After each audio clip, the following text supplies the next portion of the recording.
Hello friends, this is Bhavna here.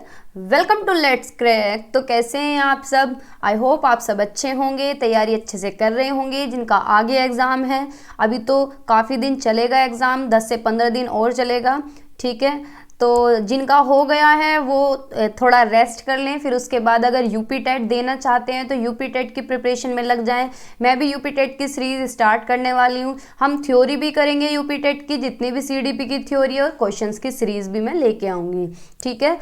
तो आज हम करते हैं इंग्लिश पेडागोजी। इंग्लिश पेडागोजी के 100 क्वेश्चन थे, जिसमें से 45 क्वेश्चन हम कर चुके हैं, हमने परसों किए थे, ठीक है। तो बाकी के जो क्वेश्चन है वो आज कर लेते हैं। सेकंड पेपर के हैं ये। आप लोग बोल रहे थे कि सेकंड पेपर के कराओ, तो देखो डिफरेंस नहीं है फर्स्ट पेपर में और सेकंड पेपर में, कुछ भी डिफरेंस नहीं है। मुझे तो ऑलमोस्ट सेम ही लग रहे हैं क्वेश्चन। आपने भी देखे होंगे कि इन्होंने सेम ही दिए थे पिछली बार। देखो अब तो पता नहीं, इस बार तो ये क्वेश्चन रिपीट नहीं कर रहे हैं। बाकी जब पेपर सभी के हो जाएंगे, उसके बाद जो पेपर आएंगे वो तब देखेंगे कि रिपीट हो रहे हैं नहीं हो रहे हैं, है ना। अभी तो हम एनालिसिस के बेस पे तो बता सकते हैं कि पेपर ऐसा आ रहा है, ठीक है। बाकी ऐसा नहीं है क्वेश्चन रिपीट नहीं हो रहे हैं, लेकिन दे रहा है वो कंटेंट में से ही। चलो कितने क्वेश्चन मान लो अलग से दे सकता है भाई, 5-5 क्वेश्चन भी सभी में डाल दिए तब भी 25 क्वेश्चन हुए, है ना। तो पास होने लायक अच्छे मार्क्स तो आप तब भी ला सकते हैं, ठीक है। तो जिस तरह से तैयारी कर रहे हैं करते रहिए, बस डरिएगा मत, है ना। क्योंकि देखो डर के जब भी कुछ नहीं होना। जितना आपने पढ़ा है उसी को अच्छे से रिवाइज करें और पेपर को दे के आएँ, सबसे अच्छी बात यही होती है। तो स्टार्ट करते हैं, क्वेश्चंस को आंसर बताइएगा। अगर आप चैनल पे नए हैं तो लेट्स क्रैक को सब्सक्राइब कर लें, और अगर आप बीएड कर रहे हैं, बीटीसी कर रहे हैं, तो कॉलेज विद भावना को सब्सक्राइब कर लें, ठीक है। यहाँ पे आपको बीएड की क्लासेस मिलेंगी और आगे एमएड की भी क्लासेस मिलेंगी, ठीक है। ये कुछ सोशल मीडिया हैंडल है, ये मेरा पर्सनल इंस्टाग्राम है, ठीक है। और ये फेसबुक पेज है, यहाँ आपको टीचिंग रिलेटेड अपडेट मिलेंगे दोनों पे। बाकी ये यहाँ तो आप हैं ही, यहाँ आपको पीडीएफ्स वगैरह मिलती ही हैं। अब तो क्वेश्चंस चल रहे हैं, लेकिन जो कंटेंट मैं कराती हूँ साथ के साथ में उसकी पीडीएफ भी देती हूँ। यूट्यूब पे तो आप सभी लोग हैं ही, और अगर आपको कुछ ज़्यादा ही पर्सनल मैसेज करना है तो जीमेल पे कर सकते हैं, ठीक है। बताइए भाई, which of the following is true of second language learning with reference to first language learning. यानी फर्स्ट लैंग्वेज के सापेक्ष में सेकेंड लैंग्वेज के बारे में कौन सा एक ठीक है। बताइए कि सेकेंड लैंग्वेज क्या है, बाधा बनती है फर्स्ट लैंग्वेज सीखने में, या फिर जो फर्स्ट लैंग्वेज है वो सपोर्ट करती है सेकेंड लैंग्वेज सीखने में, या फिर जो फर्स्ट लैंग्वेज है वो बाधा बनती है सेकेंड लैंग्वेज में, या फिर ये पॉसिबल नहीं है कि हम ज़्यादा से ज़्यादा भाषा एक टाइम पे सीख सकें। तो बताइए कौन सा ऑप्शन ठीक होगा।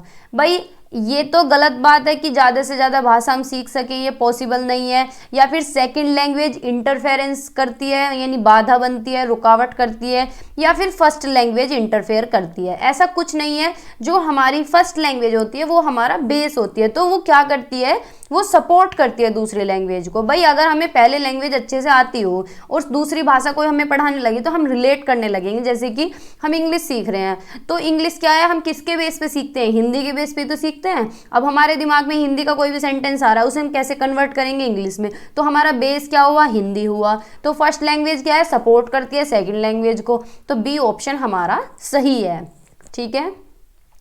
नेक्स्ट क्वेश्चन पे चलते हैं, क्वेश्चन नंबर 2। बताओ भाई, एन ऑथेंटिक टेक्स्ट इज, क्या होता है ऑथेंटिक टेक्स्ट, बताओ। ऑथेंटिक होता है प्रमाणिकता, किसी चीज की सत्यता। ए ऑप्शन है a text narrative written by text book author, की क्या है, टेक्स्ट बुक में लिखा गया है ऑथर के द्वारा कोई भी टेक्स्ट या नैरेटिव। या फिर original of the text from the context, यानी कोई भी टेक्स्ट जो लिखा गया है ओरिजिनली कैसे, संदर्भ से जोड़ के, रियल लाइफ से रिलेट करके। या फिर सी ऑप्शन है completely modified and contrive text from the original writing, की क्या है, कंप्लीटली मॉडिफाई जो किया गया है टेक्स्ट कैसे, ओरिजिनल राइटिंग से। या फिर a story and pictures drawn by learners as part of their assignment, कि असाइनमेंट का कोई पार्ट है जो कि ड्रॉ किया गया है कोई भी स्टोरी या पिक्चर लर्नर के द्वारा। तो बताइए कौन सा ऑप्शन ठीक होगा। भाई क्या है, ऑथेंटिक टेक्स्ट होता है कि कोई प्रमाणिकता किसी चीज की सच्चाई। तो बी ऑप्शन पे हम जाएंगे कि कोई भी ओरिजिनल टेक्स्ट किससे रिलेटेड हो, संदर्भ से, है ना, कंटेक्स्ट से जुड़ा हुआ हो जो। बी ऑप्शन हमारा सही है, ठीक है। क्वेश्चन नंबर 3 बताइए। बताओ भाई, पढ़िएगा question. A language teacher along with her social science colleagues। एक भाषा की शिक्षक या शिक्षिका है, वो किसके साथ है? सोशल साइंस के जो बच्चे हैं, कलीग्स हैं, ठीक है, साथ वाले हैं जो। Gives and assignment on culture diversity of India, यानी उन्हें कोई असाइनमेंट दिया जा रहा है किसके ऊपर? कल्चरल डाइवर्सिटी ऑफ इंडिया, यानी भारत के जो विभिन्न विभिन्न संस्कृतियाँ हैं उनके बारे में।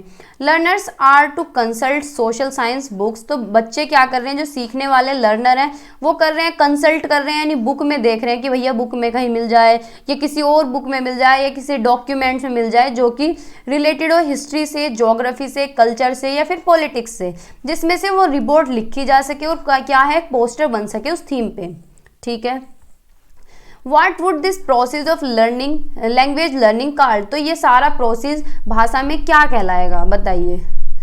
Language in social science, B option है social science assignment, C option है language across the curriculum, D option है लैंग्वेज राइटिंग डेवलपमेंट। तो बताइए कौन सा ऑप्शन ठीक होगा? बताओ भाई, क्या है, उन्होंने सारा करिकुलम देख लिया, सारी बुक्स देख ली एक टॉपिक के लिए, तो ये किसके अंदर आता है? जो करिकुलम में भाषा होती है उसी के अंदर आता है, यानी लैंग्वेज अक्रॉस द करिकुलम, ठीक है, लैंग्वेज अक्रॉस द करिकुलम, यानी सी ऑप्शन हमारा करेक्ट है, ठीक है। आगे चलते हैं, क्वेश्चन नंबर 4 बताइए। बिक्स की फुल फॉर्म पहले तो आपको देखनी है, फिर क्वेश्चन देखना है। बिक्स क्या होता है? बेसिक इंटरपर्सनल कम्युनिकेटिव स्किल्स, यानी बेसिक जो हम अपने घर में डेली में या फिर घर में पीयर्स के साथ जो लैंग्वेज यूज़ करते हैं, कम्युनिकेटिव करते हैं, जो संप्रेषण करते हैं, कैसे इंटरपर्सनल, यानी दूसरों के विचारों को समझना। भाई हम बातचीत करते हैं, हम दूसरों को समझते ही तो हैं, अपनी भाषा अपने विचार प्रकट करते हैं और दूसरे के समझते हैं, ठीक है, और डे टू डे बेसिस पे। तो ये क्या कहलाता है? अब सारा मैंने आपको बता दिया है, बताओ भाई। ए ऑप्शन है language needed for conveying abstract ideas, क्या है कि जिस भाषा की ज़रूरत पड़ती है किसमें? एब्स्ट्रैक्ट आइडियाज़ में, यानी जो बहुत टफ हो, इस तरह के आइडियाज़ हो, भाई समस्या आ रही है इसका समाधान करो, ऐसे थोड़ी ना। बी ऑप्शन है language needed for communication bye young learners, यानी जो यंग लर्नर्स यूज़ करते हैं भाषा को कम्युनिकेशन में। या फिर language needed for here and now communication, यानी जो भाषा यूज़ होती है हेयर एंड नाउ, यानी डे टू डे बेसिस पे, फेस टू फेस इंटरेक्शन पे, जो डेली बेसिस पे यूज़ करते हैं। या फिर कम्युनिकेटिव लैंग्वेज टीचिंग, यानी CLT। तो बताइए कौन सा ऑप्शन ठीक होगा? बताओ भाई। भाई क्या है? Basic communication. तो बेसिक कम्युनिकेशन हम कहाँ यूज़ करते हैं? डेली बेसिस पे, यानी हेयर एंड नाउ कम्युनिकेशन। इसे फेस टू फेस इंटरेक्शन भी बोल सकते हैं, फेस टू फेस इंटरेक्शन, ठीक है भाई। फेस टू फेस इंटरेक्शन भी कहीं भी लिखा मिल जाएगा, या डे टू डे बेसिस पे,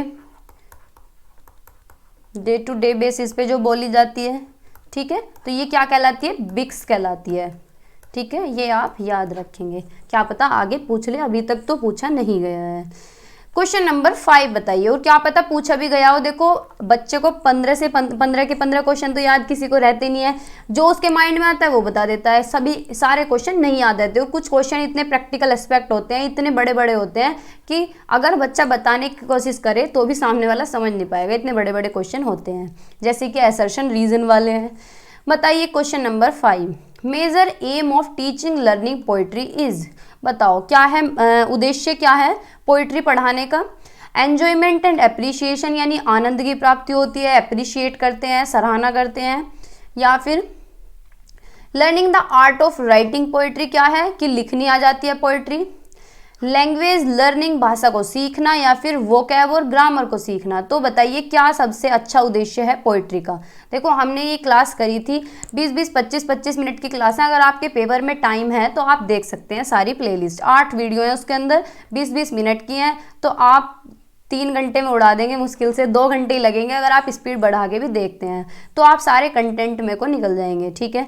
तो बताइए कौन सा ऑप्शन ठीक होगा? भाई क्या है, जो मेजर एम है, जो उद्देश्य है पोइट्री पढ़ाने का, वो क्या है कि एन्जॉयमेंट और एप्रिसिएशन हो, बच्चा क्या है एन्जॉय कर सके, उसे आनंद मिले, ठीक है, उसे मज़ा आए, फील ले सके। तो ए ऑप्शन हमारा ठीक है, बच्चे को क्या है इंटरेस्ट आना चाहिए। क्वेश्चन नंबर 6 बताइए, language assessment is oriented to, भाषा का जो आकलन है, भाषा का जो मूल्यांकन है, उसका क्या उद्देश्य है, किस तरफ उन्मुख है वो? Measure the achievement of learner, की बच्चे की क्या है लर्नर की अचीवमेंट को मीजर करे, ये उद्देश्य होता है असेसमेंट का। या फिर find the place of the learner in class, कि बच्चे का क्या है प्लेस देखें कि वो कौन सी पोजीशन में है क्लास में, या फिर measure their overall summative achievement, कि बच्चे का क्या है ओवरऑल अचीवमेंट देखें हैं, या फिर measure the language proficiency of learners, कि बच्चे की लैंग्वेज प्रोफिशिएंसी देखें कि भाषा उसे कितनी आई है, ये मेजर कर सकते हैं लैंग्वेज असेसमेंट में। ठीक है, तो डी ऑप्शन हमारा सही है। देखो सम्मेटिव, देखो हमें ना बेस्ट ऑप्शन चुनना होता है भाई, हम सम्मेटिव की तरफ तो जाएंगे नहीं कि बच्चे का सम्मेटिव अचीवमेंट देखें, तो सम्मेटिव तो नेगेटिव होता है क्योंकि ये एंड ऑफ द ईयर होता है। जब साल में बच्चे का आकलन हो रहा है तो एक साल में जाके पता चलेगा कि इसने क्या सीखा है, पूरे साल उसे कुछ पता नहीं चलेगा टीचर को। ठीक है, और बच्चे की हमें रैंक नहीं देखनी है, बच्चे को क्या है लेबल नहीं करना है भाई, चल जा, बच्चे को क्या है लेबल नहीं करना है, रैंक नहीं देनी है, उसे पोजीशन नहीं देनी है। ये ऑप्शन हमारे हमेशा गलत ही होते हैं। और ना ही बच्चे की अचीवमेंट देखनी है कि उसे जज करें कि कितना इसने अचीव किया है। ठीक है, बच्चे को जज करना या फिर उसकी अचीवमेंट देखना, तो ये क्या होते हैं, ये नेगेटिव ऑप्शन होते हैं। तो डी ऑप्शन हमारा सही है। ठीक है, आगे चलें। क्वेश्चन नंबर 7 बताइए। A learner in the city of Srinagar opts Malayalam as a third language. कोई लर्नर है श्रीनगर में, क्या कर रहा है, मलयालम जो उसकी भाषा सीख रहा है वो उसकी थर्ड लैंग्वेज है, थर्ड लैंग्वेज के तीसरी भाषा के रूप में मलयालम को सीख रहा है। ठीक है, and is able to speak and read it within a year through her classroom exposure and interaction. क्या है, वो उसे सीखने के योग्य कब हुआ, पहले वो उसे बोलता है, उसे पढ़ता है, 1 साल तक क्लासरूम के एनवायरनमेंट से सीखता है, क्लासरूम में इंटरेक्शन करके सीखता है, क्लासरूम में एक्सपोज की जाती है वो भाषा, वो उसके द्वारा उसे सीख रहा है। तो ये क्या कहलाएगी, लैंग्वेज लर्निंग कहलाएगी या फिर लैंग्वेज एक्विजिशन कहलाएगी।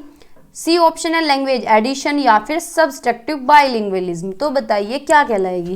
भाई श्रीनगर का निवासी है, मलयालम सीख रहा है एज अ थर्ड लैंग्वेज, तीसरी भाषा के रूप में, और कैसे सीख रहा है भाई, उसने 1 साल के अंदर सीखी है, 1 साल के अंदर सीखी है तो उसने लर्न की होगी वो, है ना, बुक भी पढ़ी होंगी भाई, टीचर ने सिखाया होगा, स्कूल की भी ज़रूरत पड़ी होगी। ठीक है, और क्या है क्लास में इंटरेक्शन कर रहा है, क्लासरूम एक्सपोजर से सीख रहा है। ठीक है, तो क्या कर रहा है वो लैंग्वेज लर्निंग कर रहा है, तो ए ऑप्शन हमारा सही है। ठीक है, क्वेश्चन नंबर 8 बताइए। While reading a text, a learner gets some prompt that support the meaning making process. What is this known as? क्या है, जब कोई टेक्स्ट पढ़ते हैं तो लर्नर क्या है, उसे एक क्लू मिल जाता है, क्या है क्लू मिल जाता है कुछ भी जो कि उसे सपोर्ट करता है मीनिंग मेकिंग में। बच्चा कोई भी टेक्स्ट पढ़ रहा है और उसे कोई क्लू मिल जाए, थोड़ा सा सपोर्ट मिल जाए, कैसे अपने अर्थ निर्माण प्रक्रिया में, तो ये क्या कहलाएगा, स्कीमिंग कहलाएगा या फिर सिमेंटिक क्यूज कहलाएगा या फिर स्कैनिंग या फिर फॉर्मूलेक क्यूज। तो बताइए कौन सा ऑप्शन ठीक होगा। भाई क्या है, ये क्या कहलाएगा, सिमेंटिक क्यूज कहलाएगा। सिमेंटिक क्या होता है, किसी भी वर्ड्स की स्टडी करना, उसकी मीनिंग मेकिंग करना, तो ये क्या कहलाता है, सिमेंटिक क्यूज कहलाएगा, यानी बी ऑप्शन हमारा सही है। ठीक है, क्या कर रहा है वो मीनिंग मेकिंग कर रहा है। ठीक है, क्वेश्चन नंबर 9 बताइए, बताओ भाई पढ़िएगा। A learner is able to read a text with limited understanding. कोई भी लर्नर है, मतलब बच्चा है, वो क्या है किसी भी टेक्स्ट को पढ़ रहा है, कैसे, लिमिटेड अंडरस्टैंडिंग से, यानी सीमित समझ के साथ।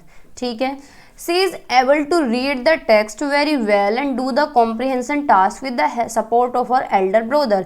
यानी क्या है, फिर वो उसे पढ़ रही है, लड़की है, मतलब शी लिखा हुआ है तो लड़की होगी, उसे क्या है वो पढ़ रही है बहुत अच्छी तरह से, कॉम्प्रिहेंड भी कर रही है, याद भी कर रहा है, किसकी वजह से, सपोर्ट कर रहा है उसे उसका एल्डर ब्रदर। ठीक है, तो ये लर्निंग क्या कहलाएगी, ये टीचिंग लर्निंग क्या कहलाएगी, कोचिंग कहलाएगी, इसके फोल्डिंग कहलाएगी, ट्यूटोरिंग कहा जाएगा इसे, या फिर इनपुट हाइपोथेसिस कहा जाएगा।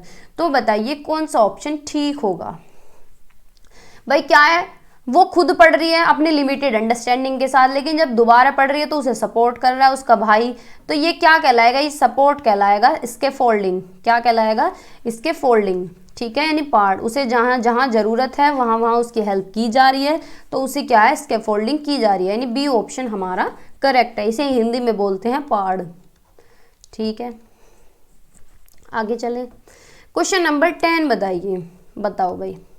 Learners undergo the various stages of writing, what is this approach to writing known as. यानी जब भी हम कुछ भी लिखते हैं तो हम स्टेजेस से जाते हैं, हम प्री राइटिंग करते हैं यानी पहले अपने दिमाग में सोचते हैं कि भैया लिखना क्या क्या है, फिर उसके बाद क्या करते हैं, ड्राफ्टिंग करते हैं, एडिटिंग करते हैं, ठीक है, फिर पब्लिशिंग करते हैं लास्ट में जाके। तो ये सारे जो प्रोसेस है ये क्या कहलाता है, ये प्रोडक्ट अप्रोच है या फिर प्रोसेस अप्रोच है या पैराग्राफ डिक्टेशन, ये पर्सनल राइटिंग है। तो बताइए ये क्या होगा भाई। हम किसी भी चीज़ को करते हैं तो कैसे करते हैं, एक प्रक्रिया में करते हैं, एक प्रोसेस के थ्रू करते हैं।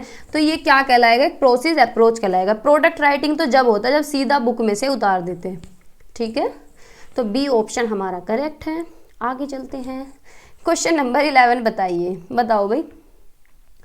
Constructivism as a learning theory believes that, जो ये रचनावादी हैं ये क्या बिलीव करते हैं अपनी लर्निंग थ्योरी के अकॉर्डिंग, बताओ भाई, जो इनकी अधिगम सिद्धांत हैं। ए ऑप्शन है children learn new knowledge through classroom teaching, यानी बच्चे कैसे सीखते हैं भाषा, क्लासरूम टीचिंग से, या फिर learners is learn through structured practice, practice करके सीखते हैं, या फिर सारे जो लर्नर हैं वो एक ही तरीके से सीखते हैं, या फिर बच्चे कैसे सीखते हैं कनेक्ट करके अपने प्रीवियस नॉलेज से, यानी अपने पूर्व ज्ञान से जोड़ के सीखते हैं। तो बताओ कौन सा ऑप्शन होगा भाई। पॉजिटिव भी यही है और सच भी यही है कि बच्चे कैसे सीखते हैं, अपने पूर्व ज्ञान से जोड़ के सीखते हैं, ठीक है।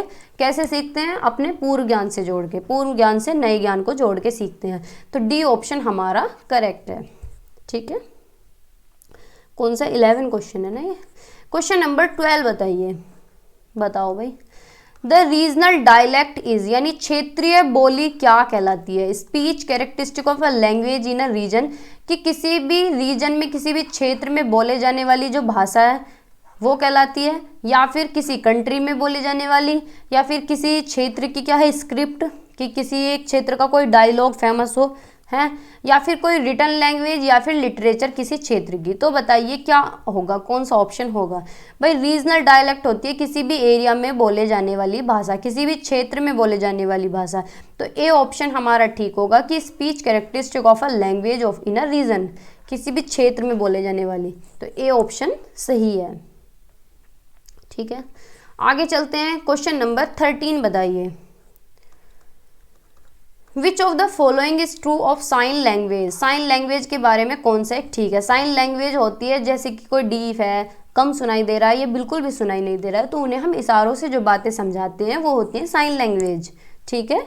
ए ऑप्शन है there is only one sign language in the world, किस वर्ल्ड में सिर्फ एक ही साइन लैंग्वेज है, तो ऐसा नहीं है, 3 साइन लैंग्वेज होती हैं। Sign language is not a natural language, तो ऐसा नहीं है भाई, इसके लिए कोई ऐसा थोड़ी है कि मुझे पानी चाहिए तो मैं इसकी ट्रेनिंग लूंगी ऐसे करने की भी है, या फिर थप्पड़ मार दूंगी तो ये हाथ दिखाने की मैं ट्रेनिंग लूंगी क्या। ये साइन लैंग्वेज ही तो होती है ना। आंख दिखा रहे हैं हम किसी को, हंस के दिखा रहे हैं, तो ये क्या है, साइन है। Sign language is a natural language, या फिर sign language is a set of gestures. बताओ कौन सा ऑप्शन ठीक होगा भाई। साइन लैंग्वेज क्या है, एक नेचुरल लैंग्वेज है, इसी के अंदर आ जाता है गेस्चर भी आ जाता है, हमारी पोजीशंस जो भी हम चूज करते हैं, हमारे हाथों के, हमारे इमोशंस, सारी चीज़ें इसके अंदर ही आ जाती हैं। तो सी ऑप्शन हमारा ठीक है, ठीक है। क्वेश्चन नंबर 14 बताइए। India's language in education policy is known as, देखो क्वेश्चन कितने रिपीट हो रहे हैं, हमने ये 100 क्वेश्चन का सेट रखा था, तो मैंने क्या किए 15-15 क्वेश्चन लिए हर एक पेपर में से, ठीक है। तो ये देखो क्वेश्चन रिपीट कितने हो रहे हैं, पहले भी आ रहे हैं फिर दोबारा सेम वही क्वेश्चन आ रहे हैं। बताओ India's language in education policy is known as, language in education policy, या फिर mother tongue as a medium of education, या फिर first language, second language and English, या फिर 3 लैंग्वेज फॉर्मूला। बताओ इंडिया की जो भाषा है एजुकेशन पॉलिसी में वो क्या कहलाती है, वो कहलाती है 3 लैंग्वेज फॉर्मूला, जो कि कोठारी कमीशन ने दिया है। डी ऑप्शन हमारा सही है, ठीक है भाई। क्वेश्चन नंबर 15 बताइए। Competency based language teaching aims at, बताओ। ए ऑप्शन है developing the ability to use language in a defined context like education, work, personal और प्रोफेशनल डेवलपमेंट। बी ऑप्शन है developing the ability of the learners, यानी बच्चों के अंदर, learners के अंदर ये एबिलिटी डेवलप करना कि वो बोल सकें, सुन सकें, पढ़ सकें, लिख सकें क्लासरूम में, या फिर डिफाइन करना ये एबिलिटी लर्नर्स की करिकुलम के दौरान जो इम्प्लीमेंट की गई है, या फिर लर्नर्स को इस काबिल बनाएं कि वो, इस योग्य बनाएं कि वो ज़्यादा से ज़्यादा लैंग्वेज सीख सकें। तो बताइए कौन सा ऑप्शन ठीक होगा, या फिर उनके अंदर ये एबिलिटी डेवलप करें कि वो लैंग्वेज को कैसे डिफाइन करें, संदर्भ में करें, जैसे कि एजुकेशन में, अपने काम में, अपने पर्सनल लाइफ में, अपनी प्रोफेशनल लाइफ में। तो बताइए कौन सा ऑप्शन ठीक होगा। भाई भाषा पढ़ाने का यही उद्देश्य होता है कि जो हम भाषा पढ़ा रहे हैं बच्चा कैसे उसे बताए, अपने संदर्भ में जोड़ के बताए। ठीक है, तो ए ऑप्शन हमारा करेक्ट है। क्वेश्चन नंबर 16 बताइए। Embedding the pedagogy into the materials to enables the teacher adopt the pedagogy is known as. Embedding pedagogy होती है जो भी रियल कंटेंट क्लासरूम में यूज किया जाता है, रियल मटेरियल यूज किया जाता है अपने शिक्षण शास्त्र में, जो भी टीचर पढ़ाता है, जो मेथड्स यूज करते हैं वो रियल हों। ठीक है, तो बताइए कौन सा ऑप्शन ठीक होगा। Authentic material and realisation of material, या फिर content validity of the material, या फिर पेडागोजिकल रियलाइजेशन ऑफ मटेरियल, या फिर process validity realisation of material. तो बताइए कौन सा ऑप्शन ठीक होगा। भाई क्या है, वैसे तो रियलाइजेशन ऑफ मटेरियल ही यूज होता है, यानी रियल मटेरियल यूज होता है, लेकिन कैसा हो, पूरे शिक्षण शास्त्र में, यानी पेडागोजिकली। ठीक है, तो ये सारे इसी के अंदर मर्ज हो जाते हैं, ऑथेंटिक मटेरियल या फिर रियलाइजेशन ऑफ मटेरियल। ये क्या है, पूरा शिक्षण शास्त्र वर्ड आ गया ना, यानी पूरा करिकुलम, पूरा जितना भी मेथड है पढ़ाने का, उसके अंदर तुम ऑथेंटिक मटेरियल यूज करो, रियल मटेरियल यूज करो, कॉन्क्रीट मटेरियल यूज करो, तो पूरा शिक्षण शास्त्र आ गया, यानी सी ऑप्शन हमारा करेक्ट है। ठीक है, आगे चलते हैं। क्वेश्चन नंबर 17 बताइए। बताओ भाई, what is the major aim of teaching of poetry. Poetry पढ़ाने का क्या उद्देश्य है। Poetry is for enjoyment and ideas, यानी पोएट्री क्या है, आइडियाज पे बेस्ड है और एंजॉयमेंट पे बेस्ड है। Poetry is for grammar learning, या poetry is know about the poet, कि पोएट के बारे में जानना। Poetry is for vocabulary learning. तो बताइए कौन सा ऑप्शन ठीक होगा। भाई ऑब्वियस सी बात है, पोएट्री किस लिए पढ़ाई जाती है, क्या उद्देश्य होता है कि बच्चे क्या है, एंजॉय कर सकें। ठीक है, एंजॉय कर सकें, अपने आइडियाज़ को अप्रिशिएट कर सकें। ठीक है, तो ए ऑप्शन हमारा सही है। Question number 18। A teacher of class 8th ask a learner to listen to the 5 sentences, यानी क्लास 8 की टीचर क्या कहती है बच्चों से कि क्या है, 5 सेंटेंसेज में बता रही हूँ, उन्हें सुनो, ध्यान से सुनना है। सी रीड्स आउट, वो पढ़ती है और कहती है कि write them down the exact sentences, यानी उन्हें सुनो और फिर उसके बाद उन्हें एग्जैक्ट लिखो। तो ये जो स्ट्रेटेजी है सुनने की, ये क्या किस चीज़ को बढ़ावा देती है, किस चीज़ को प्रमोट करती है, टॉप डाउन स्ट्रेटेजीज को, या फिर डिक्टेशन एज ए स्ट्रेटेजी, या फिर एप्ट लिसनिंग स्ट्रेटेजी, या फिर बॉटम अप स्ट्रेटेजी। बताइए तो कौन सा ऑप्शन होगा। भाई क्या है, पहले साउंड सुन रहे हैं वो, फिर वर्ड्स सुनेंगे, फिर पूरा क्लोज सेंटेंस, उसके बाद उसे लिखेंगे एग्जैक्ट, फिर उसके बाद लिखेंगे। तो ये क्या है, ये है बॉटम अप अप्रोच। क्या है, बॉटम अप अप्रोच, यानी पहले साउंड सुन रहे हैं, फिर उसके बाद वर्ड्स, क्लोज सेंटेंस, फिर रिटन। ठीक है, तो ये है बॉटम अप स्ट्रेटेजी। ठीक है, अगर टॉप डाउन होती तो यानी ओवरऑल, क्या है, ओवरऑल पूरा पैराग्राफ लिखते हैं। ठीक है, तो डी ऑप्शन हमारा करेक्ट है। कौन सा क्वेश्चन है, 18। 19 पे चलते हैं।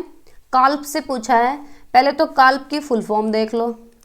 Cognitively academic language proficiency refers to, क्या कहलाता है CALP, using language for general day to day language functions, यानी जो हम डेली यूज में यूज करते हैं डे टू डे फंक्शंस में, या फिर using language for a conversation in a birthday party, जो बर्थडे पार्टीज में यूज करते हैं कन्वर्जेशन, या फिर language use for abstract ideas and higher order language skills, यानी क्या है, जो भाषा हम एब्स्ट्रैक्ट आइडियाज के लिए यूज करते हैं और हायर ऑर्डर लैंग्वेज स्किल्स में यूज करते हैं, वो होता है काल्प। या फिर किसी भी शॉर्ट स्टोरी को पढ़ना है इंटरेस्ट में as a pastime routine, यानी पार्ट टाइम पढ़ना।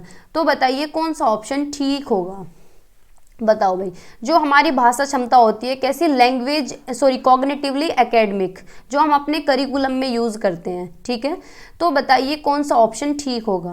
भाई जो भाषा हम यूज़ करते हैं एब्स्ट्रैक्ट आइडियाज़ के लिए, हायर ऑर्डर थिंकिंग स्किल्स के लिए, लैंग्वेज स्किल्स के लिए, तो होती है काल्प, यानी सी ऑप्शन हमारा करेक्ट है। जो ए ऑप्शन है ये है बिक्स का, ये बिक्स को फॉलो करता है। सी ऑप्शन क्या है, काल्प का है। ठीक है, जो हम एकेडमिकली यूज करते हैं, तो सी ऑप्शन हमारा सही है। आगे चलते हैं, क्वेश्चन नंबर 20 बताइए। बताओ भाई, इन दोनों में से जो ये टास्क दिए गए हैं, प्रोसेस अप्रोच टू राइटिंग और कौन सा प्रोडक्ट अप्रोच है। एक तो इनमें से प्रोसेस अप्रोच है, एक इनमें से प्रोडक्ट अप्रोच है लिखने के लिए। तो बताइए कौन सा प्रोसेस है और कौन सा प्रोडक्ट है। पढ़ते हैं। ए क्या है, look around the room you are in now, जहाँ तुम हो जिस कमरे में उसके चारों तरफ देखो। विद योर फ्रेंड्स, अपने दोस्तों के साथ। ऑब्जर्व करो। गैदर इन्फॉर्मेशन, यानी इन्फॉर्मेशन को इकट्ठा करो ऑब्जेक्ट्स के साथ। Pupil and actions and jot down ideas, सारे आइडियाज को एक साथ जोड़ लो। और फिर क्या है, एक आउटलाइन डेवलप करो। ठीक है, फिर क्या है, राइट करो ड्राफ्ट को लिखो जो तुमने तैयार किया है। फिर उसे एडिट करो कि देखो क्या क्या उसके अंदर लिखा गया है। फिर क्या है, देखने के बाद, रीचेक करने के बाद क्या करें, उसका फाइनल ड्राफ्ट लिखो। तो give a title to your paragraph, तो तुम्हारे पैराग्राफ है उसे टाइटल मिल गया है। तो बताइए बी पढ़ लेते हैं कि right a paragraph of 200 words on autobiography of the snake. Snake के बारे में 200 वर्ड्स में कोई पैराग्राफ लिखो। तो बताओ इनमें से कौन सा प्रोसेस अप्रोच और कौन सा प्रोडक्ट अप्रोच है। बताओ भाई, बताइए। देखो क्या है, एक प्रोसेस अप्रोच क्या होता है, एक तरीके से चलना कि भैया क्या करेंगे, पहले प्री राइटिंग करेंगे कि क्या है, पूरी इंफॉर्मेशन इकट्ठी कर ले, पूरे आइडियाज लगा लिए, ब्रेन स्टॉर्मिंग कर ली। फिर उसके बाद क्या है, ड्राफ्टिंग करेंगे, उसके बाद ड्राफ्टिंग करेंगे। ठीक है, फिर एडिटिंग करेंगे। यहाँ हिंदी वालों को दिख नहीं रहा होगा यहाँ पे। एडिटिंग करेंगे, फिर क्या है, पब्लिशिंग या शेयरिंग करेंगे। ठीक है, ठीक है, तो ये क्या है, ये पूरा है प्रोसेस अप्रोच। क्या है, प्रोसेस अप्रोच। ठीक है, क्योंकि एक प्रक्रिया में चल रहे हैं, तो फर्स्ट वाला हुआ प्रोसेस अप्रोच। और सेकंड क्या है कि 200 वर्ड में कोई भी पैराग्राफ लिखो। तो दूसरा है प्रोडक्ट अप्रोच। कौन से ऑप्शन के अंदर दिया गया है, डी ऑप्शन के अंदर दिया गया है कि ए क्या है, प्रोसेस अप्रोच। भैया ये सी है प्रोसेस अप्रोच, और क्या है, बी है प्रोडक्ट अप्रोच। तो बी, डी ऑप्शन हमारा करेक्ट है। ठीक है, आगे चलते हैं। क्वेश्चन नंबर 21 बताइए। Language awareness in learners refers to, यानी भाषा की जो जागरूकता होती है लर्नर्स के अंदर, वो क्या कहलाती है। Grammatical knowledge of the learners user, जो वो ग्रामर यूज करते हैं, जो उन्हें ग्रामर की नॉलेज होती है। या फिर an enhance consciousness and sensitivity to the forms and functions of language, कि क्या है, जो भाषा के बारे में सेंसिटिविटी होती है, कॉन्शियसनेस होती है, किसकी, फॉर्म्स की और फंक्शंस की। या फिर किसी भी जो चारों कौशल होते हैं उनकी समझ भाषा के अंदर। या फिर an enhance consciousness and sensitivity to reading and writing in a language, क्या है, किसके बारे में अवेयर होना, किसके बारे में जागरूक होना, चेतना होना, पढ़ने के बारे में और लिखने के बारे में। तो बताइए कौन सा ऑप्शन ठीक होगा। भाई क्या है, लैंग्वेज अवेयरनेस, यानी भाषा के बारे में अवेयर है, तो यानी पढ़ने से अवेयर है, लिखने से अवेयर है, तो डी ऑप्शन हमारा सही होगा। ठीक है, आगे चलते हैं। क्वेश्चन नंबर 22 बताइए। बताओ भाई, which of the following is not a concept of language education. Language education का कौन सा एक कंसेप्ट नहीं है। Grammar translation method, types of networking, contrastive analysis, या फिर फॉर्म्स एंड फंक्शन। तो बताइए कौन सा एक लैंग्वेज एजुकेशन से जुड़ा हुआ नहीं है। भाई क्या है, ग्रामर ट्रांसलेशन मेथड भी है, कंट्रास्टिव एनालिसिस भी है, ग्रामर की फॉर्म्स और फंक्शंस भी है, लेकिन नेटवर्किंग थोड़ी ना पढ़ते हैं हम यहाँ पे, बिजनेस थोड़ी ना करेंगे। तो बी ऑप्शन हमारा ठीक है, नेटवर्किंग नहीं आता है इसके अंदर। ठीक है, तो कौन सा ऑप्शन ठीक हुआ, बी ऑप्शन हमारा सही है। आगे चलते हैं। क्वेश्चन नंबर 23 बताइए। बताओ, पोर्टफोलियो असेसमेंट एम्स एट। बताओ पोर्टफोलियो का क्या उद्देश्य है। भाई पोर्टफोलियो एक फाइल होती है जिसमें क्या है, एक टाइम पीरियड के रिकॉर्ड होता है, बच्चे का रिकॉर्ड होता है ओवरऑल, मतलब एक टाइम पीरियड का रिकॉर्ड होता है, जैसे कि 2 महीने का, 3 महीने का, 4 महीने का, ओवर अ पीरियड जो टाइम रिकॉर्ड होता है वो उसके अंदर होता है। ठीक है, तो क्या है, ऑप्शंस पढ़ते हैं। Collection of instances of learning by learners over a period of time as evidences, या फिर collection of the marks of grades by learners over a period of time as evidences, या फिर conducting written and oral test in order to judge learners language learning, या फिर create a profile of each learner through a progress report card। भाई ये तो report card की बात होगी कि बच्चे का क्या है, रिजल्ट क्रिएट कर दो। ठीक है, या फिर बच्चे का रिटन और ओरल टेस्ट लो और जज करो उसे, तो ये होता है पोर्टफोलियो। भाई टेस्ट थोड़ी ना होता है ये तो एक फाइल होती है जिसमें बच्चे का रिकॉर्ड होता है कि हाँ अच्छा बच्चा है, स्पोर्ट्स में अच्छा है, सारी चीज़ों में अच्छा है, यही तो होता है। एक पीरियड ऑफ टाइम का रिकॉर्ड होता है उसके अंदर, है ना। या फिर बच्चे के ग्रेड्स देखना कि ओवर ऑफ टाइम में, ओवर ऑफ पीरियड टाइम में इसकी क्या ग्रेड रही है, 3 महीने के अंदर इसकी ग्रेड बी आई है, ऐसा थोड़ी होता है ना। ना तो हमें बच्चे की ग्रेड देखनी है, ना उसे जज करना है, ना रिपोर्ट कार्ड तैयार करना है।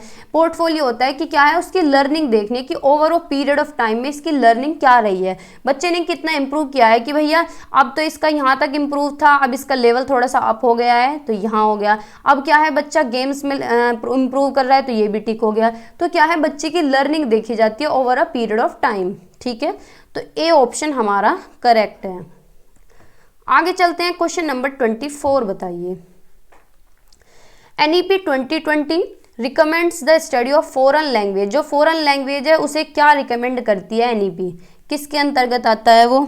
एडिशनल ऑप्शन के अंदर आता है कि सेकेंडरी स्टेज में क्या है जो फॉरेन लैंग्वेज है वो एडिशनल ऑप्शन की तरह यूज होनी चाहिए, या फिर an option under the 3 language formula की 3 लैंग्वेज फॉर्मूला के अंदर आनी चाहिए, या फिर as a language from the preparatory stage of schooling, या फिर as the choice of schools and learners. तो बताइए कौन सा ऑप्शन ठीक होगा।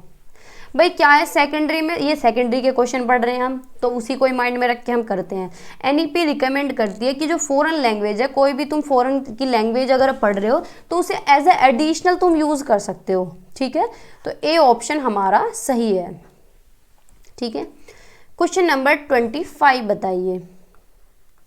अ सोशल डायलेक्ट इज, देखो अब क्वेश्चन कैसे चेंज होता है, वहाँ रीजनल डायलेक्ट दिया होता है, यहाँ सोशल डायलेक्ट दे दिया, ठीक है। ए ऑप्शन है sub language of major language in a state और कंट्री। क्या है लैंग्वेज की भी सब लैंग्वेज जो होती है किसी भी स्टेट या कंट्री की, या फिर कोई स्क्रिप्ट किसी रीजन या सोसाइटी की, या फिर characteristic of a written language and literature of a region, किसी भी क्षेत्र की लिखी हुई भाषा उसकी विशेषता, या फिर characteristic of a speech of a community और group within a language, यानी क्या है एक कम्युनिटी एक समुदाय में बोले जाने वाली भाषा उसकी विशेषता होती है सामाजिक बोली। ये क्या होती है सामाजिक बोली, सामाजिक बोली, ठीक है। तो वो क्या होती है भाई समाज में बोले जाने वाले लोग जो होते हैं वो होती है सामाजिक बोली। तो एक स्पीच जो बोलते हैं कम्युनिटी में यानी समुदाय के जो लोग बोलते हैं, कुछ ग्रुप बोलते हैं, तो ये क्या होती है, ये होती है सोशल डायलेक्ट, यानी डी ऑप्शन हमारा सही है। ये कौन सा क्वेश्चन है 25, 26 पे चलते हैं, बताइए 26। विच one of the following is not a classical language, इनमें से शास्त्रीय भाषा कौन सी नहीं है? ओडिया, मलयालम, तमिल या हिंदी, बताइए कौन सी एक शास्त्रीय भाषा नहीं है। भाई क्या है उड़िया भी शास्त्रीय है, मलयालम भी शास्त्रीय भाषा है, तमिल भी शास्त्रीय भाषा है, लेकिन हिंदी शास्त्रीय भाषा नहीं है, हिंदी शास्त्रीय भाषा नहीं है। तो डी ऑप्शन हमारा करेक्ट है, ठीक है। ऑफिशियल लैंग्वेज है हिंदी हमारी। क्वेश्चन नंबर 27 पे चलते हैं। विच of the following is not a concept of language education, language education का कौन सा एक कंसेप्ट नहीं है, बताओ। कॉम्प्रिहेंसिबल इनपुट, जिसकी बात कौन करते हैं, क्रिएशन करते हैं। भैया पेन नहीं चल रहा। लैंग्वेज लर्निंग टास्क, या फिर इनपुट डिवाइसेस, या फिर फीडबैक। तो बताइए कौन सा ऑप्शन ठीक होगा। लैंग्वेज एजुकेशन के अंदर कौन सा आता है, कॉम्प्रिहेंसिबल इनपुट भी आता है, ठीक है, लैंग्वेज लर्निंग भी आती है और फीडबैक भी आता है, लेकिन इनपुट डिवाइस नहीं आता है, ये कंप्यूटर के अंदर आता है। तो सी ऑप्शन हमारा करेक्ट है। क्वेश्चन नंबर 28 बताइए। देखो ये फर्स्ट पेपर में भी रिपीटेड है क्वेश्चन पिछली बार, भाई देखो अब का तो पता नहीं, लेकिन पिछली बार फर्स्ट पेपर में भी रिपीट है, ये सेकंड में भी, तो हम तो इसी के बेस पे तो पढ़ेंगे। लैंग्वेज एक्विजिशन इज, यानी भाषा अर्जन क्या है, कॉन्शियस है, डेलिब्रेट है, या फिर नेचुरल है, डेलिब्रेट है, या फिर नेचुरल है और सबकॉन्शियस है, फिर लैंग्वेज प्रोसेसिंग है। तो भाई जो भाषा अर्जन होती है उसमें हमें कोई भी एफर्ट्स नहीं लगाने पड़ते हैं, वो सबकॉन्शियसली आ जाती है। और एक नेचुरल होती है, यानी हमारी जो घर की भाषा होती है जो हमें एनवायरनमेंट से होती है, एनवायरनमेंट से आती है, घर से, माँ बाप से आ जाती है, ऐसे ही वो होती है लैंग्वेज एक्विजिशन यानी भाषा अर्जन। तो सी ऑप्शन हमारा करेक्ट है। क्वेश्चन नंबर 29 बताइए, बताओ भाई। NEP 2020 एडवोकेट्स दैट, क्या कहती है NEP, mother tongue as essential for all language and content learning, की मदर टंग क्या है, जरूरी है सभी भाषाओं के लिए और जो भी हम कंटेंट लर्निंग करते हैं, जो भी हम कंटेंट सीखते हैं। या फिर इंग्लिश को मीडियम बनाया जाना चाहिए स्कूल में, कब से? फाउंडेशनल स्टेज से। या फिर फॉरेन लैंग्वेज पढ़ाई जानी चाहिए 3 लैंग्वेज फॉर्मूला के अंतर्गत, या फिर क्लासिकल लैंग्वेज पढ़ाई जानी चाहिए 3 लैंग्वेज फॉर्मूला के अंतर्गत। तो बताइए कौन सा ऑप्शन ठीक होगा? बताओ भाई। भाई ए ऑप्शन ठीक होगा कि मदर टंग क्या है, जरूरी है सभी लैंग्वेजेस के लिए। ऐसा नहीं है हिंदी इंग्लिश की बात नहीं हो रही, केवल मदर टंग की बात हो रही है। कोई भी क्षेत्र हो, कोई भी जगह हो, बच्चे की स्टार्टिंग कैसे करनी चाहिए? मदर टंग से, क्योंकि मदर टंग बहुत जरूरी है कुछ भी सीखने के लिए, चाहे हम कंटेंट सीख रहे हैं चाहे कोई भी भाषा सीख रहे हैं। ठीक है, तो ए ऑप्शन हमारा सही है। क्वेश्चन नंबर 30 बताइए, which of the following statement is true of product approach to writing? बताओ, प्रोडक्ट अप्रोच के बारे में पूछा है। Writing as one time exercise, या फिर राइटिंग एक प्रोसेस है, तो ये तो प्रोसेस अप्रोच हो गया। Writing is moving from one stage to another, या फिर handwriting matters in writing. तो बताइए कौन सा ऑप्शन ठीक होगा? भाई ये क्या है? ये भी प्रोसेस अप्रोच के अंदर आ गया कि स्टेज बाय स्टेज हम चलते हैं, है ना, किसमें? प्रोसेस अप्रोच में। ठीक है, ये भी प्रोसेस अप्रोच के अंदर आ गई कि राइटिंग क्या है? एक प्रोसेस है। लेकिन writing as one time exercise, कि एक बार कोई भी एक्सरसाइज लिख दी तो वो क्या है? प्रोडक्ट है, यानी टेक्स्ट बुक में से देखा और एक बार कोई भी एक्सरसाइज उतार दी तो ये क्या है? प्रोडक्ट है। तो ए ऑप्शन हमारा सही है। क्वेश्चन नंबर 31 बताइए, what is consciousness raising in grammar teaching learning? बताओ। ए ऑप्शन है introducing the grammar item in isolation, कि ग्रामर के जो आइटम्स हैं, ग्रामर जो पढ़ा रहे हैं, इंट्रोड्यूस कर रहे हैं, उसे कैसे करें? अलग पढ़ाएं। और enabling the learner to practice through drills and use useful purpose, यानी क्या है? और बच्चों को सक्षम बनाएं कि बच्चे ज़्यादा से ज़्यादा ड्रिल करें, रटें, प्रैक्टिस करें अपने उद्देश्य के लिए।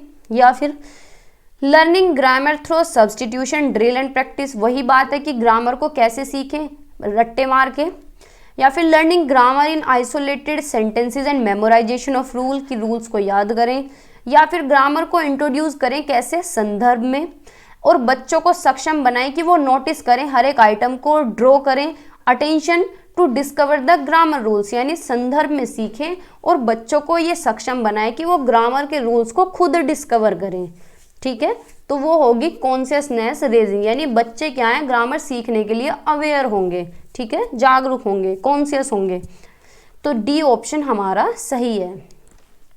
ठीक है, क्वेश्चन नंबर 32 बताइए। बताओ भाई, which of the following you would not accept as authentic material? कौन सा एक नहीं सही नहीं है ऑथेंटिक मटेरियल्स को लेके, यानी प्रमाणिक कोई भी पदार्थ? अ कार्टून फ्रॉम अ न्यूज़पेपर, कि न्यूज़पेपर से कोई भी कार्टून, या कोई भी एडवर्टाइजमेंट मैगजीन से, या फिर कोई भी short story well known writer की, या फिर an essay on climate change written by text book writer. तो बताइए कौन सा ऑप्शन ठीक होगा? नोट पूछा है भाई। क्या है, अगर हम टेक्स्ट बुक से कोई भी चीज़ें ऐसे ही डायरेक्ट उठा लेंगे तो वो रियल थोड़ी ना हुई, उसके अंदर कोई भी सत्यता हुई नहीं ना। क्या है, न्यूज़पेपर से कार्टून ये तो ठीक है चलो, लेकिन टेक्स्ट बुक क्या है? ये नेगेटिव है। ठीक है, टेक्स्ट बुक क्या है? नेगेटिव। अगर टेक्स्ट बुक से हम सीधा कोई भी ऐसे लिख रहे हैं तो वो क्या है? वो गलत है, वो प्रोडक्ट है, वो ऑथेंटिक नहीं हुआ। तो डी ऑप्शन हमारा सही है। क्वेश्चन नंबर 33 बताइए, which one of the following is a study skill? बताओ, पढ़ने का कौशल कौन सा है? Listening to a news items to share with friends later, क्या है? न्यूज़ में से कोई भी आइटम सुनना और अपने फ्रेंड्स के साथ शेयर करना कि आज की ताज़ा खबर ये है? Making notes while reading a text on scientific inquiry, कि क्या है? जब भी कुछ खोज कर रहे हो, जब भी कुछ इंक्वायरी कर रहे हो, वैज्ञानिक खोज कर रहे हो किसी भी टेक्स्ट की, या कुछ भी पढ़ रहे हो तो क्या करें? नोट मेकिंग करें, नोट टेकिंग करें। ठीक है, या फिर preparing a presentation of inquiry based learning, क्या है? कोई भी प्रेजेंटेशन तैयार करना। या फिर thinking aloud as one does some action in the classroom, क्या है? तेज तेज सोचना, तेज तेज बोलना क्लासरूम में। तो बताइए कौन सा ऑप्शन ठीक होगा? भाई सबसे अच्छी जो स्किल्स है कि हम क्या है 10 बुक पढ़ रहे हैं, क्या है कुछ भी खोज रहे हैं, कुछ भी इंक्वायरी कर रहे हैं, तो उसमें से नोट मेकिंग जो कर रहे हैं ये स्टडी स्किल्स के अंदर आता है। तो बी ऑप्शन हमारा ठीक है। ठीक है, कोई भी नोट मेकिंग करना कुछ भी इंक्वायरी करने के बाद। ठीक है, क्वेश्चन नंबर 34 बताइए, which of the following is true of grammar learning? बताओ ग्रामर के बारे में कौन सा एक सही है? जो हम ग्रामर सीखते हैं कि ग्रामर कैसे सीखनी चाहिए। Learners move from form to meaning, यानी क्या है, रूल्स से मीनिंग पे जाएं, या फिर जो रूल हैं ग्रामर के उन्हें पहले याद किया जाए, या फिर क्या है, मीनिंग से फॉर्म पे जाएं, या फिर जो कंटेंट सब्जेक्ट है उसकी लर्निंग करें, उससे सीखें। तो बताइए कौन सा ऑप्शन ठीक होगा। भाई ग्रामर हमें कैसे सीखनी चाहिए, कंटेक्स्ट में सीखनी चाहिए, यानी संदर्भ में सीखनी चाहिए। और कैसे जाना चाहिए, मीनिंग टू फॉर्म जाना चाहिए, मीनिंग टू फॉर्म जाना चाहिए, यानी पहले हम यूज़ करें उसे, फिर उसके बाद फॉर्म पे जाएं, यूज टू फॉर्म। ठीक है, तो सी ऑप्शन हमारा सही है। ठीक है, सी ऑप्शन सही है। क्वेश्चन नंबर 35 बताइए। 35 question, a teacher set the following questions based on a text, किसी टेक्स्ट के बेस पे क्या है, क्वेश्चन सेट कर रहा है teacher. What would be the name of this type of question, कि इन क्वेश्चंस का क्या नाम होगा। Imagine you are the visitors in the story, कि क्या है, इमेजिन करो, कल्पना करो कि तुम क्या है इस स्टोरी में विजिटर हो। Right your diary that evening recalling your experience on that day, क्या है, अपने एक्सपीरियंस उस दिन के बेस पे लिखो। क्या है, इमेजिनेशन करना है। तो ये किस तरह का क्वेश्चन होगा, ये वाला, कि इमेजिन करो स्टोरी में तुम विजिटर हो, तुम एक डायरी लिख रहे हो, तुम इवनिंग में उस दिन गए थे, तुम अपना एक्सपीरियंस बताओ, कोई भी A to Z। तो ये क्या होगा, डेस्क्रिप्टिव क्वेश्चन होगा, या फिर एक्स्ट्रापोलेटिव क्वेश्चन होगा, या डिस्कर्सिव, या फिर एनालिटिकल। तो बताइए कौन सा ऑप्शन ठीक होगा। भाई हमने करा था ये एक्स्ट्रापोलेटिव क्वेश्चन और डिक्लेरेटिव नॉलेज, ये हमने किया था, है ना। एक्स्ट्रापोलेटिव क्वेश्चन क्या होता है, बी ऑप्शन हमारा सही होगा, यानी एक्स्ट्रापोलेटिव क्वेश्चन जिसके अंदर हम क्या करते हैं, कोई भी चीज़ करें, कोई भी क्वेश्चन हो तो क्या हो, इमेजिनेशन हो, उसमें इमेजिनेशन लगाए, कोई भी इंडिविजुअल क्या है, प्रिडिक्शन लगाए। ठीक है, और जब किसी कंक्लूजन पे जाए, तो ये क्या होता है, एक्स्ट्रापोलेटिव क्वेश्चन, यानी बी ऑप्शन हमारा सही है। क्वेश्चन नंबर 36 बताइए। Which of the following is comprehensible input, बताओ कॉम्प्रिहेंसिबल इनपुट जो कि स्टेफन क्रेशन ने दिया है। कितनी बार हम पढ़ चुके हैं जब हमने इंग्लिश के क्वेश्चंस किए थे फर्स्ट पेपर के। Exposing learner to language slightly above their level, क्या है कि किसी भी लर्नर्स को एक्सपोज करना, उसकी लैंग्वेज जो सीख रहा है उसे उसके मैक्सिमाइज पोटेंशियल तक लेके जाना, उसका लेवल थोड़ा सा ऊपर लेके जाना, या फिर उसका लेवल थोड़ा सा ब्लो कर देना, या फिर exposing learners to language to their comprehensive level, उसके लेवल के अकॉर्डिंग हो जितना वो याद कर सके, या फिर उसे कोई भी लैंग्वेज प्रोवाइड की जाए जिसे वो समझ सके। तो भाई कॉम्प्रिहेंसिबल इनपुट होता है कि उसके मैक्सिमाइज पोटेंशियल तक लेके जाना, उसका लेवल थोड़ा सा अप करना, अबव देयर लेवल। तो ए ऑप्शन हमारा सही है। ठीक है, क्वेश्चन नंबर 37 बताइए। क्वेश्चन नंबर 37 बताओ, which of the following are some of the bottom up listening activities. बताओ अब तक हम क्या पढ़ रहे थे, टॉप डाउन नहीं, बॉटम ही पढ़ी थी हमने, बॉटम अप राइटिंग अप्रोच पढ़ी थी। अब बॉटम अप लिसनिंग एक्टिविटीज बताइए कि listen to whole message and applying the background knowledge of summarise, क्या है, पूरे मैसेज को एक होल मैसेज की तरह समझें और उसे अप्लाई करें, याद करें, या फिर डिक्टेट करें किसी चीज़ को, उसके क्लोज मीनिंग को, use of multiple choice question, identifying positive and negative statement. क्या है, कोई भी एक्टिविटी हो रही है जिसमें क्या है, डिक्टेशन हो रही है, क्लोज लिसनिंग हो रही है, इन्हें सुना जा रहा है, और क्या है, मल्टीपल चॉइस क्वेश्चंस यूज हो रहे हैं, फिर उन्हें आइडेंटिफाई किया जा रहा है, उसमें से पॉजिटिव और negative sentences, not words, sentences.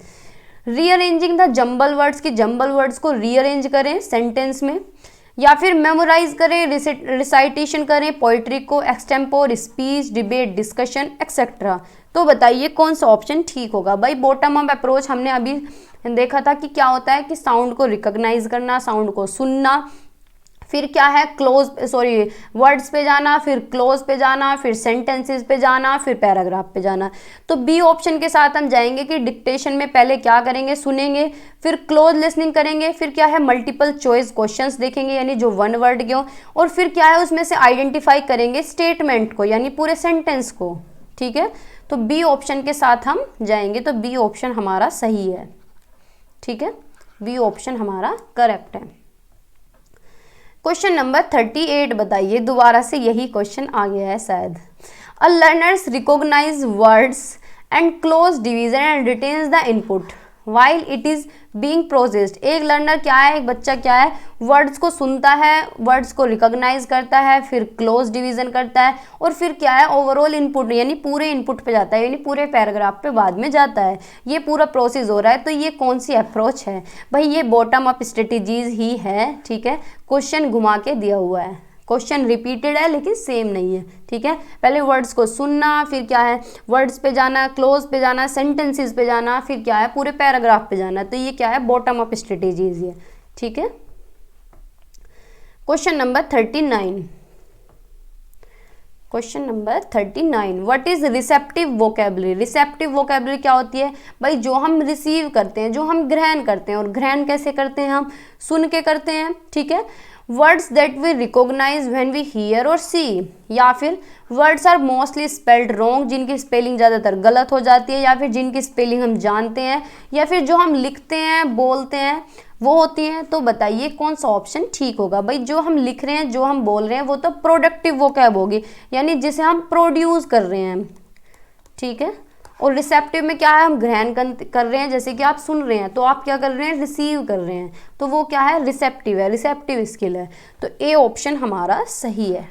ठीक है, क्वेश्चन नंबर 40 बताइए, बताओ भाई।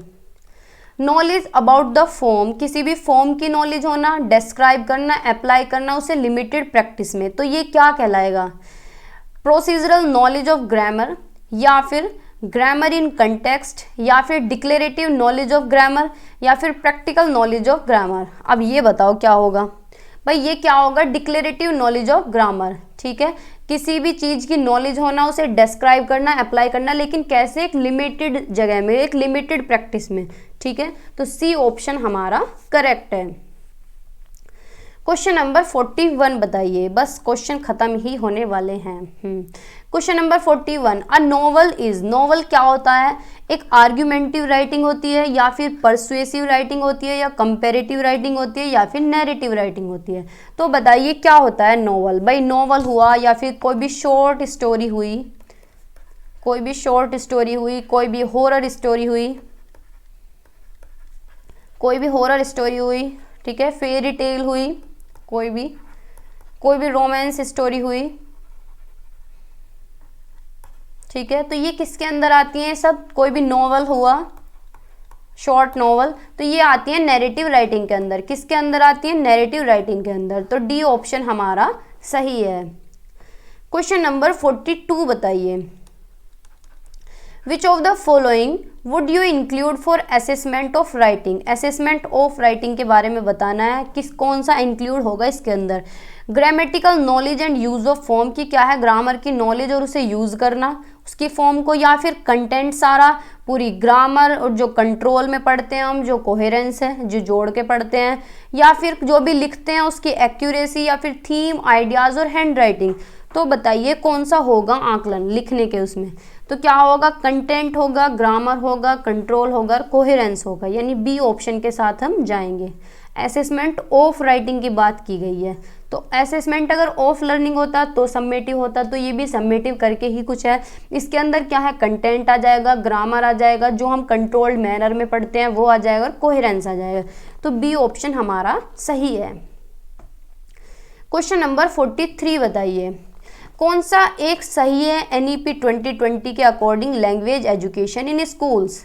बताओ, multilingualism both as policy, resource and strategy, यानी बहुभाषिता क्या है, एक पॉलिसी होनी चाहिए, रिसोर्स की तरह होनी चाहिए, एक स्ट्रेटेजी की तरह होनी चाहिए।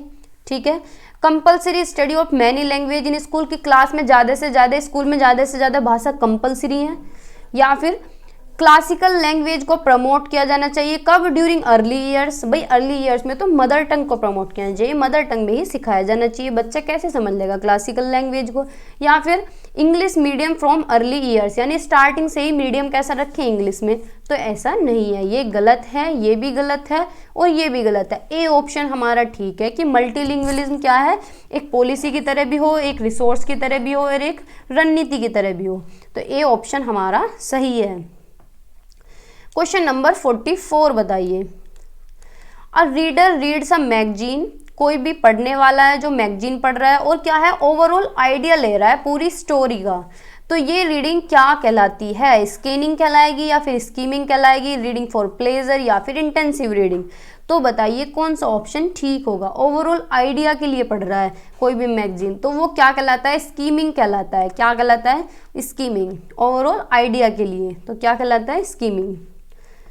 क्वेश्चन नंबर 45 बताइए, which of the following activities as per assessment for learning, यानी किसके बारे में पूछा गया है, फॉर्मेटिव असेसमेंट के बारे में। और फॉर्मेटिव असेसमेंट क्या होता है, जो क्लास के दौरान होता है। ठीक है, तो इनमें से देखने हैं ऑप्शन कौन से होंगे, project work and assignment, term test and monthly test, या फिर near end examination and practical examination, या फिर फील्ड विजिट एंड टूर्स। तो बताइए कौन सा ऑप्शन ठीक होगा, बताओ भाई। भाई ये तो समेटिव के अंदर आ गया, ठीक है, ये समेटिव के अंदर आ गया।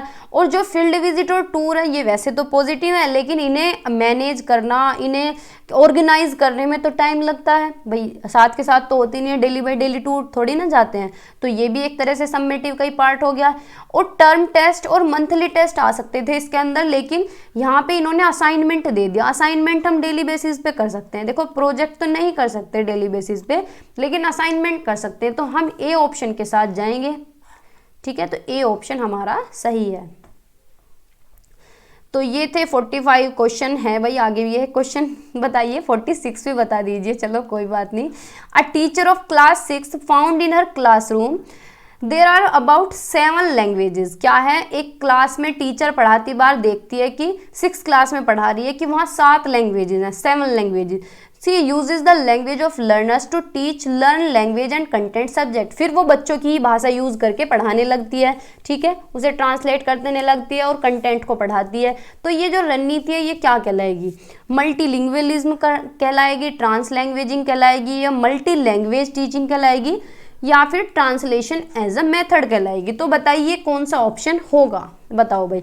देखो अगर 2 से ज़्यादा भाषा होती, 2 या 2 से ज़्यादा भाषा होती, या फिर कोई भी लैंग्वेज ऐड ऑन कर रहे होते तो मल्टीलिंग्वलिज्म के साथ जाते, लेकिन इन्होंने साफ ही लिख दिया है कि 7 भाषाएं हैं, 7 लैंग्वेजेस हैं, ठीक है। तो ये क्या है, टीचर उन्हें यूज़ कर करके पढ़ा रही है। तो टीचर क्या कर रही है, ट्रांसलेट कर रही है बच्चों की भाषा को। तो ट्रांस लैंग्वेजिंग हमारा आंसर होगा, ठीक है, बी ऑप्शन हमारा सही होगा। देखो 46 क्वेश्चन है, तो बताइए कितने आपके सही हुए और कितने आपके गलत हुए, बताओ। बताओगे तो आप हो, नहीं मत बताइए, लेकिन अगर चैनल पे नए हैं तो सब्सक्राइब कर लीजिए, ठीक है, जिससे आपको नोटिफिकेशन मिलता रहे डेली बाय डेली जब भी वीडियोस आती हैं, ठीक है। और अगर आप बीएड कर रहे हैं या बीटीसी कर रहे हैं तो कॉलेज विद भावना को सब्सक्राइब कर लीजिए, क्योंकि जब इस पर वीडियोज़ आएंगी तो आपको नोटिफिकेशन मिल जाएगा, ठीक है। तो आज की वीडियो में इतना ही रखते हैं। Thank you, bye bye, take care. पढ़ते रहिए, मुस्कुराते रहिए और हंसते रहिए, और परेशान बिल्कुल भी मत होइए कि भैया इतना हार्ड पेपर आ रहा है, क्या होएगा क्या होएगा। अरे कुछ नहीं होएगा, 5 क्वेश्चन अलग से आ गए और हाइपर होके तुम्हारा बिगड़ जाएगा पेपर, ठीक है। तो हाइपर होना नहीं है, आ रहे हैं तो आने दो, ठीक है। आंख बंद करके तुक्के लगा देना, 5 में से 2 तो ठीक होंगे ही, 1 भी ठीक हुआ चलो है, कोई बात नहीं, लेकिन बाकी क्वेश्चन तो वही हैं जो आप पढ़ के जाओगे। जितना आपने पढ़ा है अब तक उसे ही रिवाइज कीजिए बस, ठीक है। Bye bye.